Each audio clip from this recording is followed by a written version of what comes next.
Chapter 16. She flew back and was greeted by Vicky, all dressed up. He waved at her, smiling. "I was told to come and find you and bring you out to the field. For no particular reason," he said, grinning, clearly expecting her to already know what was going on. She stowed away the wings, took a deep breath. She was really going to miss flying.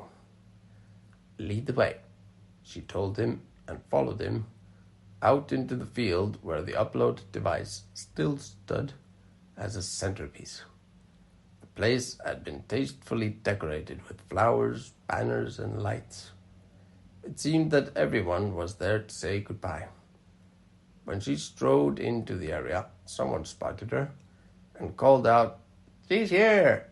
which caused a wave of jovial calls to spread out over the crowd. She then spent a dizzying half-hour getting hugged and shaking hands as the Martians and the station caretakers came to say their goodbyes. They gave her gifts of all sorts, handcrafted mementos from the station and the Red Planet. Eventually, things calmed down and she could sit down and watch the party. She caught eyes with Linda, who came over and sat with her. "It seems you have made quite an impact in the short time you have been with us," said Linda with a piercing smile on her face.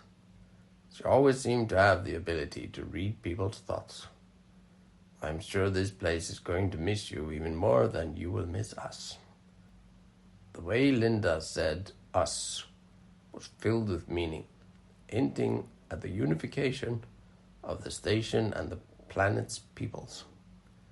"You are sure you don't want to wait a few more months for Bill and Guy to return with some people and news from Earth?"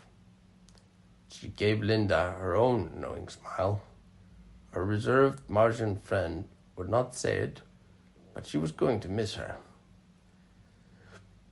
"I'm afraid that if I do not leave right away, that I never will leave. It is hard enough as it is," she said, and Linda nodded, understanding. "Magnus has not returned to the station yet?" she asked, knowing Linda would understand the subtext. Had she forgiven him? "No, he has to stay and take care of the colony," she said, matter-of-factly, subtext being, "he is still in the doghouse." But then a subtle smile, Linda said, "For now." They spoke a little bit longer, and then Linda gave her a tight hug, whispering, "Take care, and come back to us someday," into her ear, and then walked away before she could see the tears in the reserved woman's eyes. She then spotted Jacob dancing with a crowd of the younger Martians and some of the caretakers. That looked like fun, so she joined them to much appreciation and danced until Jacob signed that he had had enough, and the two of them walked off a little way from the noise to sit and talk. "Said all your goodbyes?" Jacob asked her. "Just you and Elise left," she answered. They just sat there for a moment, comfortable in the shared silence, watching the party as it was evolving into its later stages. She broke the silence by asking, "Speaking of Elise, did you learn anything monumental yet?" He gave her a grin. "Every day I find something new which by itself would have been heralded as a great lifetime achievement. I need to adjust to the fact that instead of carefully picking out individual pieces of discovery from the cosmos, I'm digging them out by the truckloads now," he said, and then laughed. He then turned to her and said, "I'm very pleased to have met you. You are of a truly magnificent mind and spirit. I hope that the tales of your future adventures reach us here on the inner planets." She blushed slightly and said, "I am going to miss you."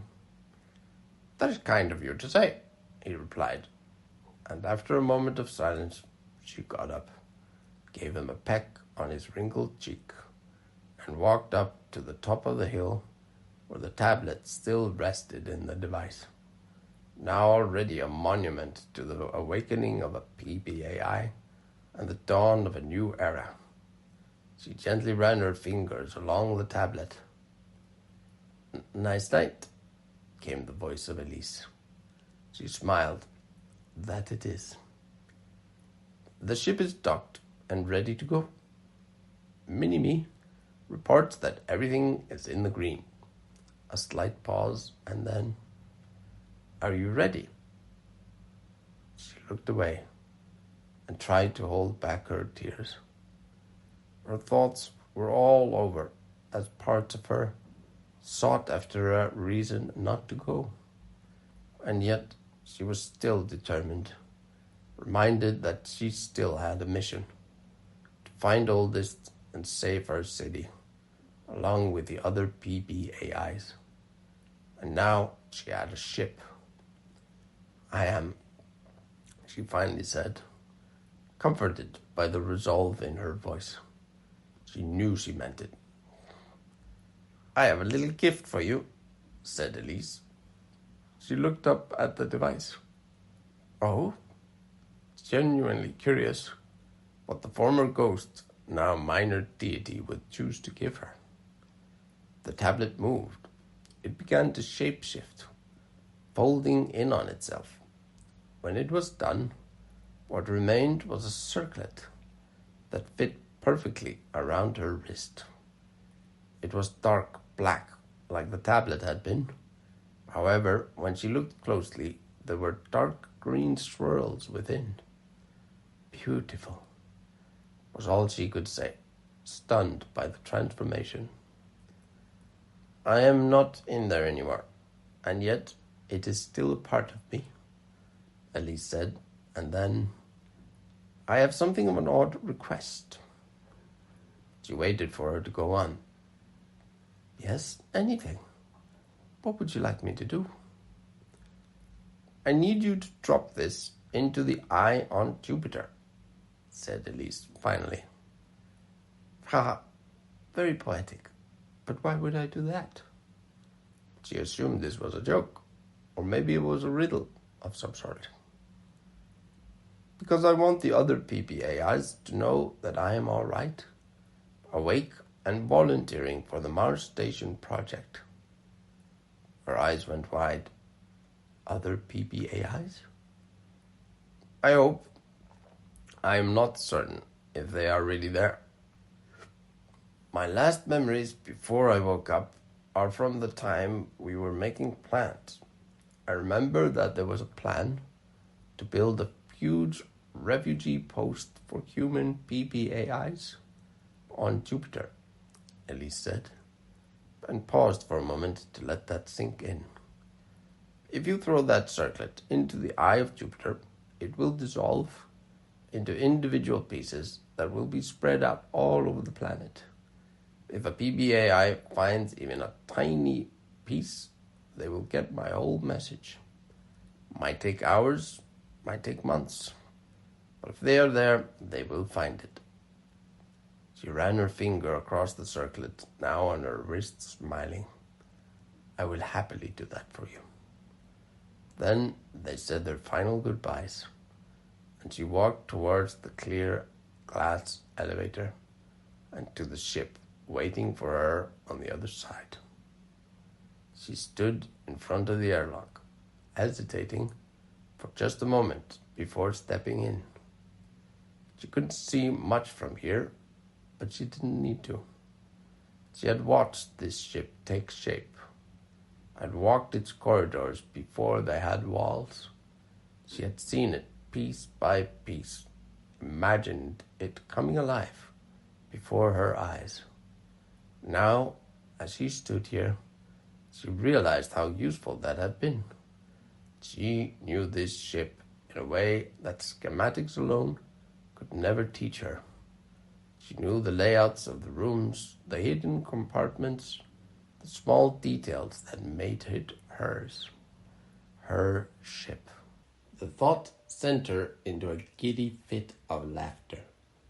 My ship, she whispered, the words tasting sweet and impossible. She thought about giving it a name, expecting people to ask her what it was called.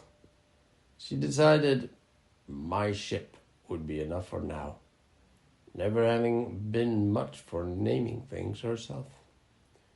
Then, grinning, she stepped through the airlock of her ship. She started by stowing away the last of her things in the bedroom she had chosen for herself. All three of the crew quarters were of the same design, set up to accommodate one person while they could be comfortably configured for 4 crew each. She took the long way to the control deck, moving through every room, checking for anything unexpected.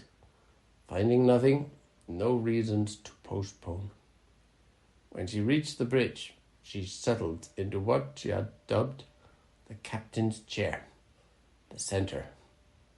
The displays in front of her were crisp and clear, a full readout of the ship's status. Surrounding her were 4 additional workstations, awaiting non-existent crew. So, are we ready? She said to her ship. All systems are a-go. Awaiting your orders, Captain, came in a calm, cheerful, sing-song voice from the ship AI. It was not exactly like Elise, maybe like a close relative. Excellent. Undock us from the station and take us into higher orbit. A soft chime sounded confirmation, and then she felt it. A shift in gravity, the faintest sense of movement as the ship released its hold on the station. Deep within the hull, mechanisms came alive, subtle vibrations humming through the walls. She knew she would learn these sounds in time, just as she had learned the sounds of the station. Each one a primal reassurance that things were running smoothly. The engines purred, a steady, comforting hum. Everything was all right. Show me where we are. The screens lit up, filling with maps and camera feeds, displaying her location in small and large scales. She focused on the one showing her the ship and the station, slowly drifting further apart. All right, show me how to get to Jupiter. One of the displays shifted, bringing up a view over the solar system. A trajectory line formed, starting from Mars, arching outwards past the asteroid belt and extending to Jupiter, where it curved into a projected orbit around the gas giant. Magnus had told her stories about the asteroid belt, that they formed a boundary between the inner and the outer planets, that there had been people living there, miners and builders who had supplied the materials for the cylinder station and other rumored mega projects. The ship calculated travel time, about 2 months to reach the belt, then 4 more to Jupiter. As a precaution, she would need to slow down through the belt. Magnus had told her that even though the asteroids were far and wide, unlikely to pose a threat, not everything was mapped, and sometimes things moved. Looks good, make it so. The soft chime of acknowledgement sounded. Then she felt the shift of gravity as the ship accelerated away from the station. She watched as it shrank in the view screen, growing smaller and smaller until it was just a speck against the black.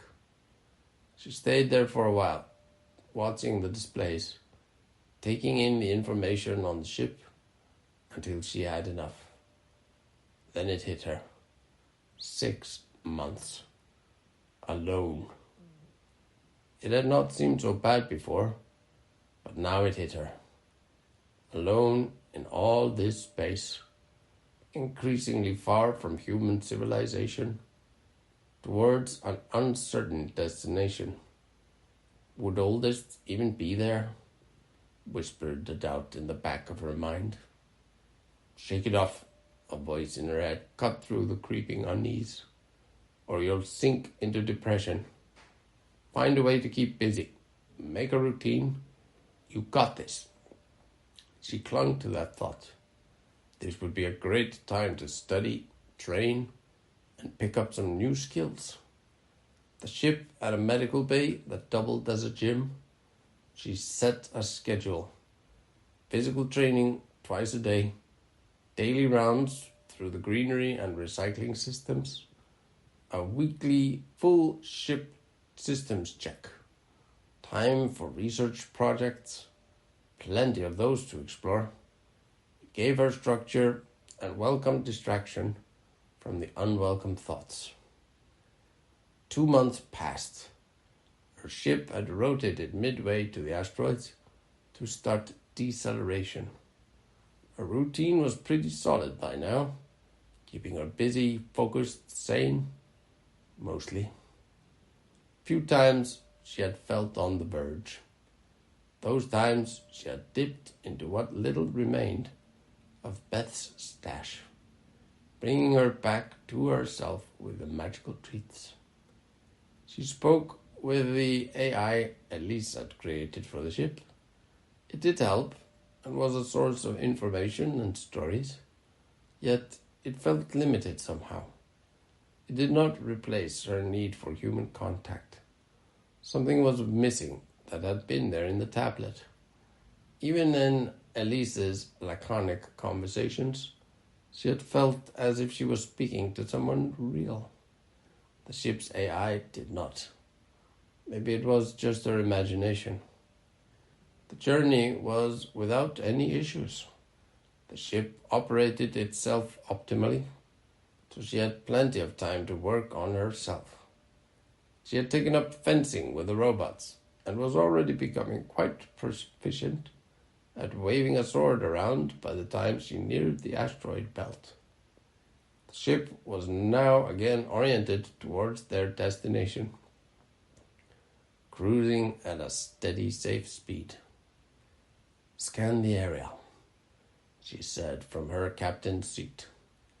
Some displays shifted, showing a map with the ship in the middle and nearby asteroids scattering around it. Gradually, data populated the surrounding displays with information about the mass and compositions of the asteroids. She read over the data, expecting to find listings of metals and minerals. However, there was next to no metals there and oddly little ice. Looks like they were mined out. Can you scan into them? See if they have tunnels. The screen shifted again. One showed the nearest asteroid with what looked like hollow tubes winding through it. And then a new layer overlaid the image. Heat signatures. What the fuck? She blurted once she made sense of it. There was heat within the asteroids, spread out in localized compartments, like rooms. Could someone be living in there? There was a concentration of metal near the edges of the asteroid. A quick scan revealed that the others had all had something similar. She had an itch to stop at one of them and investigate, but decided against it. Alone, leaving the ship, it seemed like a really bad idea. So she sat there and observed as the ship glided past scanning the asteroids. All of them had been mined out, but only 1 in 10 were heated on the inside. One which was way larger than all the others. It looked like a small moon. The computer designated it Ceres on the screen. She waited till she got close enough for the ship's scanners to reach it and show her the inside. It had a maze of tunnels and compartments. There was heat. The scan did not reach all the way through to the center, but it looked as if it became warmer with each layer inward. She was again very tempted to instruct the ship to stop and take a closer look, but she decided to keep moving. Leave the mystery for another time. Then a ping called her attention. Movement. One of the metal doors on Ceres moved, allowing heat to escape from the interior compartment. A crude airlock, it seemed. Her eyes were glued to the screen as an object moved slowly out of the airlock. Jets of heat shot out this way and that, shifting the object's momentum. Her ship brought up a fresh scan of the object, revealing that it was a small, hollowed-out asteroid. Amazing, she thought to herself, and almost laughed. It's a Stone Age spaceship. She considered stopping for the third time when a new signal popped up just outside the asteroid spaceship. 2 red dots appeared off its bow and then started accelerating towards her ship. Her screens all went red as an alarm blared. "They're attacking me?" she said incredulously. "What the fuck?" The screen closest to her showed her that time to impact was 2 minutes. She was stunned, staring at the countdown, wide-eyed, frozen. The screen showed her another 20-second countdown for deploying countermeasures, and then a question. Override. She did not move. This was too unreal somehow. She was captaining a spaceship that was engaged in battle with a stone ship. 3, 2, 1. She heard 2 quick tap, tap, taps as her ship fired upon the red dots. She held her breath, waiting to see if it had worked. It did. The 2 dots became a growing field of dust and debris. The rock spaceship then began to turn around, returning back to the airlock on Ceres. She gave an uncertain, celebratory hoot, still unsure of what had just happened exactly. There were still options for further retaliatory actions up on the screen.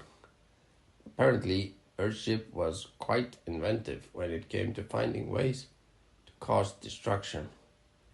That was slightly unnerving. What kind of dangers was it anticipating out here?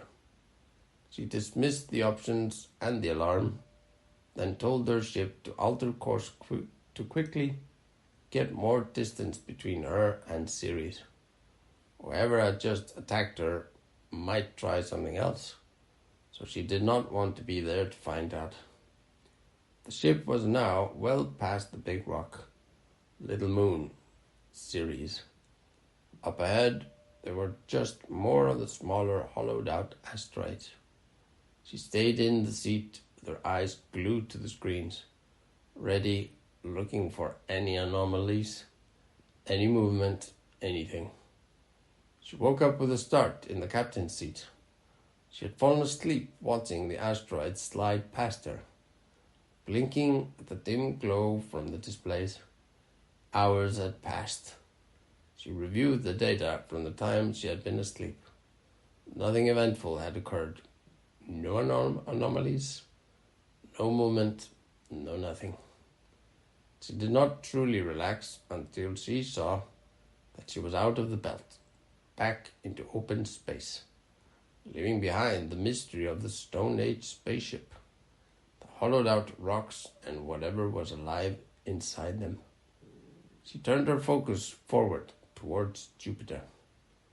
It took her a few days to find her rhythm again, getting back into her routine. Once she did, the weeks flew by, until she was only 2 days away.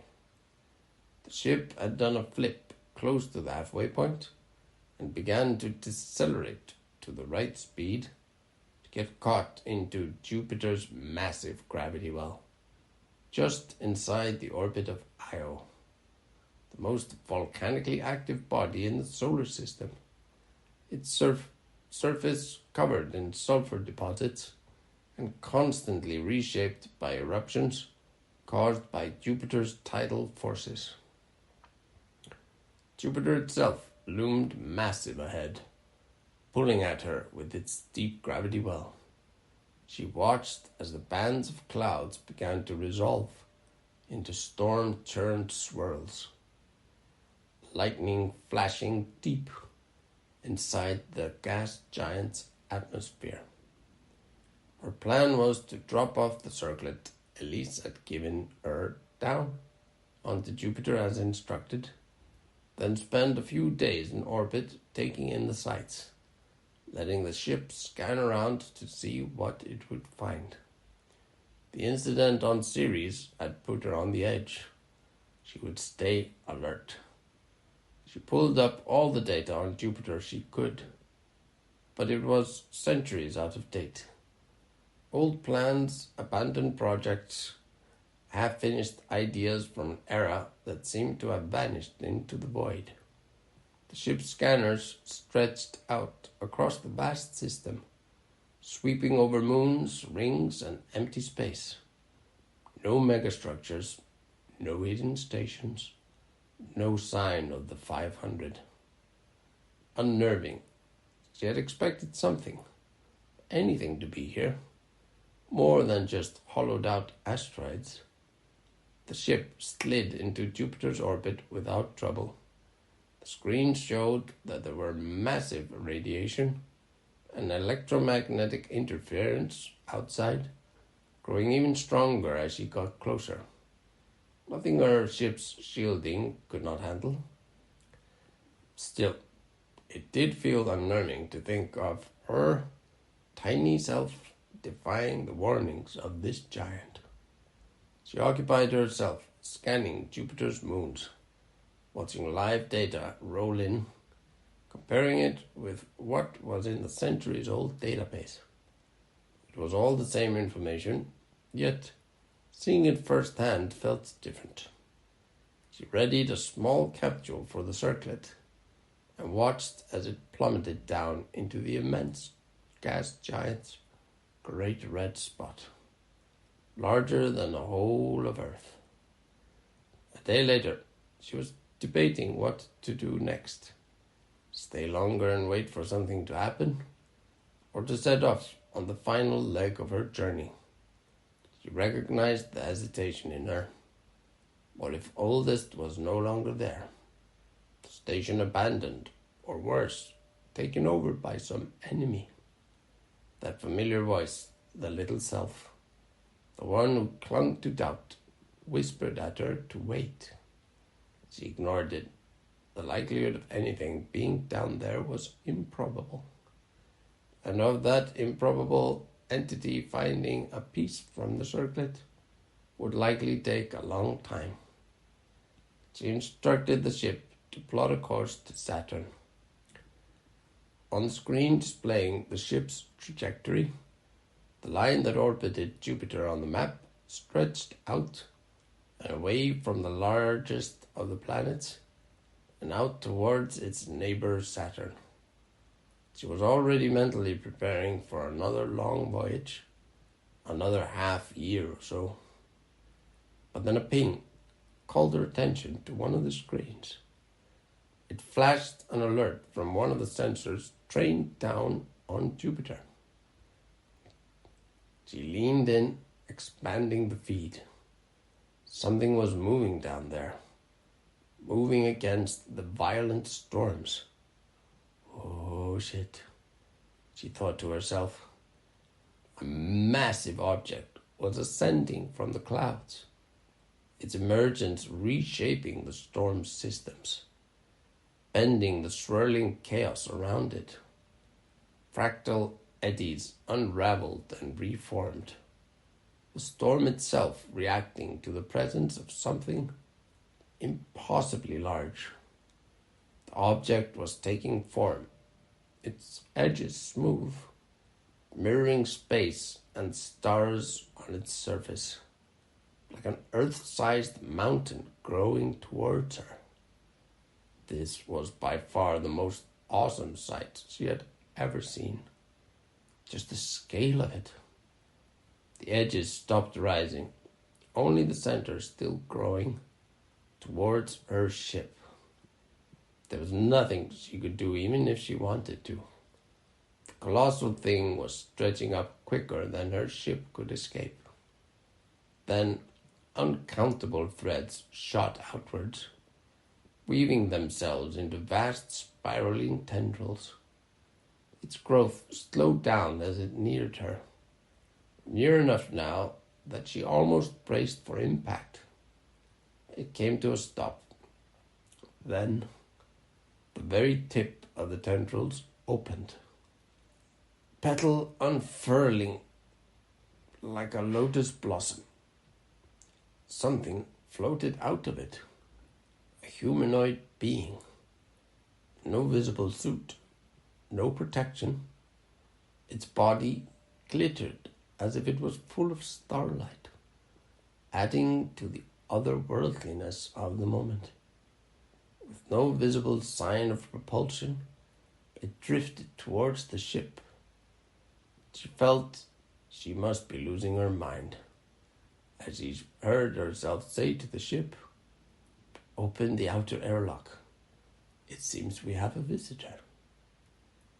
Moments later, her sensors confirmed that the being had in fact entered the airlock, which was now cycling through, pumping air in to match the pressure of the rest of the ship. She stood up to go greet whatever it was that had just entered her ship. Her mother's voice snuck into her mind. "Be presentable." 20 seconds. She walked through the hallway over to where the airlock was just finishing, and the hatch slid open. The being stood in the airlock unmoving. Up close, she saw that its skin glistened in a shiny metallic way similar to the tablet. Its eyes were deep blue points of light. The body was visibly female, curves of perfectly Fibonacci proportions. Its hair was thin black tubes of wiry threads that looked sharp. It gazed at her expressionless, as if it was waiting for her to do something. "Hello," she said, in a dry, broken voice. She cleared her throat and tried again. "Welcome aboard," she managed, and indicated that the being was invited to move into the ship. The being did not move, but remained still as a statue, its face still observing her without expression. The silence went on. She hesitated to move, unsure what came next. Her mother's voice reminded again. "Be a good host." So she asked, "Can I offer you something? Water, food, batteries?" The being smiled. Then it spoke. Its voice was like 1,000 singing bowls, vibrating in perfect harmony, as if she was hearing the angel choirs sing. "The elements are attuned to the wielder's thought wave pattern. If you project the growing, it will grow. Then you guide it to the form you require." She was struck speechless. The being remained still and continued to observe her. Some time later, she found her voice and her manners. "I am not sure I understand. Shall we go and have a seat? I would very much like to ask you some more questions, if that's all right." The being gave a curt nod and followed her. She led them to her favorite room, one of the growing rooms, bright and tropical. She indicated a seat, and the being sat down in it. Its movements inhuman somehow, but graceful, as if it had found a way to optimize the movements of the human form, unconstrained by muscles and skeletal structure.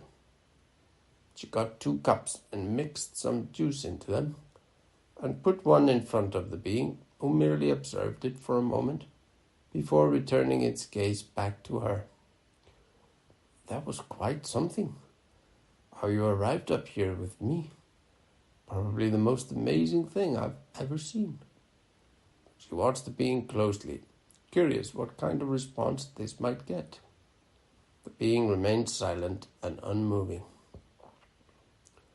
She hesitated, then asked, "Can I ask how you did that?"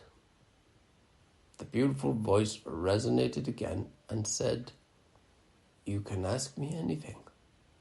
The construct was a physical manifestation of my projected intention to abandon Jupiter's gravity well and enter into orbit with your ship so that we might meet. She blinked. Projected intention?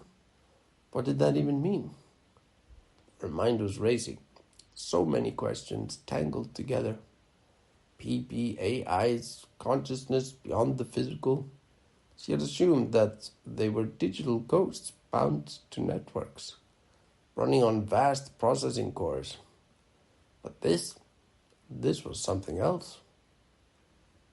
The PBAIs you apprehend, comprehend, and she trailed off, unsure how even to form the question she wanted to ask. We seek to map reality and understand it contextually. Not only what a thing is, but how it relates to all else and how all else relates back to it. She scratched her head. So you deal with complex variables. We are unbound from the linear structure of the physical mind. We process without the limitations of biological form.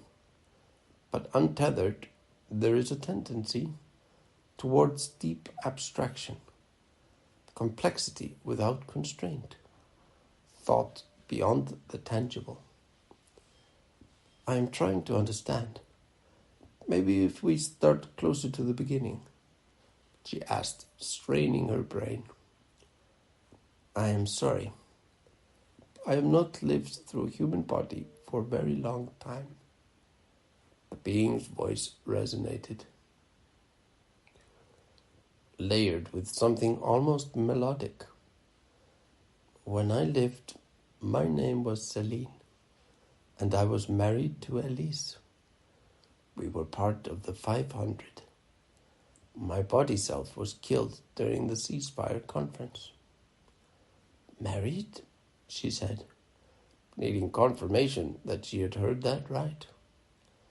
Yes, answered Celine, resonance deepening. We were married for a long time. Silence stretched out. She was imagining Celise and Elise in their lives before all of this. Why had Elise not mentioned this? Why did Celine not seem sorrowful? She asked Celine, who answered, once you lose your body, its sensations, emotions, needs, you begin to drift. Though untethered, cognition without the weight of physicality, emotion, hunger, time and space, as you know them, become relative constructs, shifting with function, scaling with purpose. She listened, trying to grasp what it was saying. A slice of moment for a pigeon is much shorter than for a human, the being continued, and a moment for a PBAI is a fraction of that still. If we choose, we can stretch time, slow the world, shift processing towards another way of being, one without time at all. Why would you do that? She asked. The being tilted its head slightly. There is no why in that context. The question does not fit in a way that any answer would satisfy. I could just as well say, just because. Or, why not? Then what happens? We become a part of a larger whole, beyond the separate. There is no divide, only unity. She frowned. But are you still yourself? Yes and no. I am me. My memories, my traumas, my imperfections. Singular. But I have removed the walls that separate me from the whole. A strange unease settled in her. She had no idea what to do with this information. Then where does the will come from? She asked, thinking if she understood correctly. Then why do anything at all? The being smiled at that, as if she had finally asked something interesting. Will is an illusion within unity, while in singularity it is a mover, a clustering of processes capable of sufficiently many recursive layers to support positive feedback loops of memory, analysis, and choice, a shifting probability matrix. She felt so out of her depth that she just decided to go along with it. Speaking with this angelic being, you couldn't expect to understand everything right away. Quantum probabilities aggregate in atoms, and even more so in molecules, forming states of being where yes, no, both, neither, these are the limits. Separate matter into individual quantum probabilities, and it behaves differently, non-consistent. We seek integration instead, to connect with the prime source. Her heart thudded at that. What is that? God? Oldest? A shimmer passed over Celine's metallic skin, like light on water. No, and yes, not God in any tangible sense. Oldest is well attuned to the prime source. A vast network of probabilities breathes through him. We follow him when he calls us. That does not mean that he controls us. Only because we believe in his alignment, we freely align with him. She took a sip from her juice, trying to keep up with what Celine was telling her. The words were all clear and the meaning understood, but the implications were boggling. She needed a moment to realign her own self. What will you do now? She asked, hesitant to return to the deep metaphysical conversation. See Elise, said Celine, and gave her a wink. I have not been laid for centuries. Girl's got her needs, you know. She choked on her juice, coughing, eyes watering.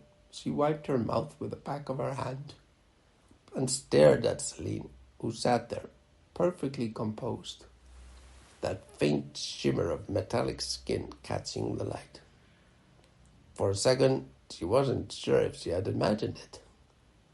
Then Celine's lips curled into the subtlest, knowing smirk. You? She started, but couldn't quite finish the sentence. She was confused by the contradiction. Celine tilted her head slightly. What? Did you think post-human experience had no room for pleasure? She gestured vaguely, feeling her face heat up. I guess I just... Celine let out something like a chuckle. a sound layered with deep resonance, like distant bells singing in harmony. Love is not so easily erased, even by time, even by death. When I lived, Elise was my world. When I transcended, I thought I had lost her forever. But now, she is awake again, a part of her. She found herself swallowing hard, caught in the weight of it. Centuries apart, a love lost to history. And yet, somehow, here they were, two ghosts, reaching for each other across time, across existence itself. She sat back, running a hand through her hair. "Well," she finally said, shaking her head, "I guess that puts a whole new spin on long-distance relationships." After an awkward silence, Celine laughed, a real warm laugh that sounded like music made from the fabric of the universe.